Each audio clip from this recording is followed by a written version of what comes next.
শেখ হাসিনার বিচার প্রক্রিয়া বিটিভি এর মাধ্যমে কাল সরাসরি সম্প্রচার করা হতে পারে বলে জানিয়েছে প্রসিকিউশন।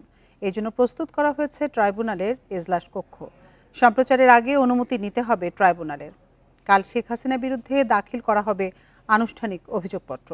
প্রথমে বিটিভির মাধ্যমে এই প্রক্রিয়া সম্প্রচার করা হবে। এ নিয়ে আলোচনা করতে রাজধানীর শেরেবাংলা নগর থেকে আমাদের সঙ্গে যোগ দিচ্ছেন আন্তর্জাতিক অপরাধ ট্রাইব্যুনালের প্রসিকিউটর গাজী এম.এইচ. তামিম। এম.এইচ. তামিম, আপনাকে স্বাগত জানাচ্ছি আমাদের ইন্ডিপেন্ডেন্ট সংবাদে। আপনার কাছে শুরুতেই জানতে চাইব, সরাসরি সম্প্রচারের জন্য কি ধরনের প্রস্তুতি নেওয়া হয়েছে? জি, ধন্যবাদ আপনাকে। আপনারা জানেন যে বাংলাদেশের জুডিশিয়ারি বিচার ব্যবস্থা একটি নতুন অধ্যায়ের সূচনা করতে যাচ্ছে আগামীকাল আন্তর্জাতিক অপরাধ ট্রাইব্যুনালে বিজ্ঞ চিফ প্রসিকিউটরের পক্ষ থেকে ফরমাল চার্জ দাখিলের মাধ্যমে গত মে মাসে সাবেক প্রধানমন্ত্রী শেখ হাসিনা সহ ৩ জন আসামির বিরুদ্ধে জুলাই আগস্টে সংগঠিত মানবতা বিরোধী অপরাধ, যেটা দেশব্যাপী সংগঠিত হয়েছে, তার তদন্ত প্রতিবেদন চিফ প্রসিকিউটরের বরাবর জমা দিয়েছিল তদন্ত সংস্থা। বিজ্ঞ চিফ প্রসিকিউটর সেই সকল তদন্ত প্রতিবেদন এবং তার সাথে দাখিলকৃত সকল ডকুমেন্টারি এভিডেন্স পর্যালোচনা করে ফরমাল চার্জ প্রস্তুত করেছেন এবং আগামীকালকে তিনি আদালতে সেটি দাখিল করবেন। এই দাখিলের উপরে একটি শুনানি হবে। শুনানিটিতে যদি ট্রাইব্যুনাল সন্তুষ্ট হয় তবে শেখ হাসিনা সহ অন্যান্য আসামিদের বিরুদ্ধে অভিযোগ আমলে গ্রহণ করবেন। এই যে প্রসিডিংসটি ট্রাইব্যুনালে কালকে হবে, সেটি আন্তর্জাতিক অপরাধ ট্রাইব্যুনাল আইন 1973-এর 9-এ ধারাতে একটি অপশন আছে যে চাইলে ট্রাইব্যুনালের অনুমতি সাপেক্ষে এটিকে সরাসরি সম্প্রচার করা যাবে, অথবা এই পুরো টোটাল প্রসিডিংসটা রেকর্ড করে রাখা যাবে, ভবিষ্যতে এর পার্ট অথবা সম্পূর্ণ সম্প্রচার করা যাবে, যেটি 2024 সালে ট্রাইব্যুনাল আইনের সংশোধনীতে এটা ইনসার্ট করা হয়। বাংলাদেশের ইতিহাসে এটি একমাত্র আইন যেখানে সরাসরি সম্প্রচারের বিধান আছে। বাংলাদেশের প্রচলিত আর কোনো আইনে এটি হয়নি।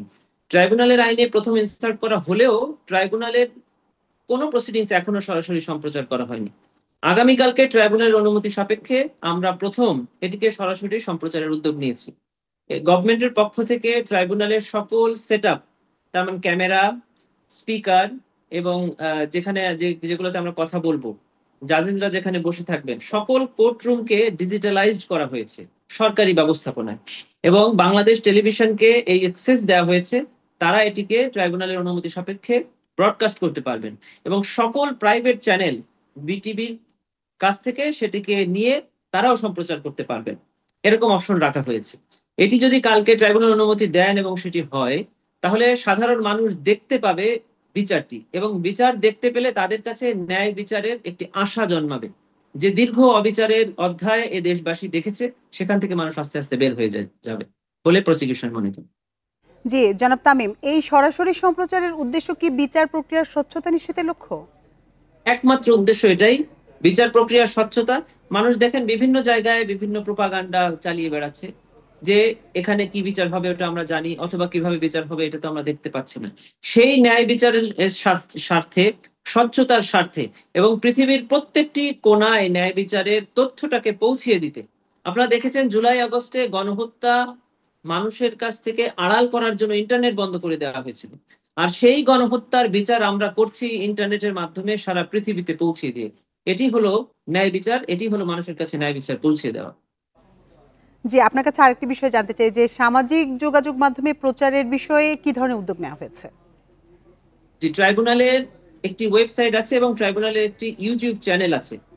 ট্রাইব্যুনাল যদি কালকে আমাদের আবেদন মঞ্জুর করেন, অনুমতি দেন, তাহলে ট্রাইব্যুনালের এই ইউটিউব চ্যানেলে এটিকে সরাসরি সম্প্রচার করা হবে এবং সেটি যে কেউ দেখতে পারবেন, শেয়ার করতে পারবেন, সবখানে প্রচার করতে পারবেন। জি জনাব তামিম, আপনাকে অসংখ্য ধন্যবাদ আমাদের সাথে যোগ দেওয়ার জন্য।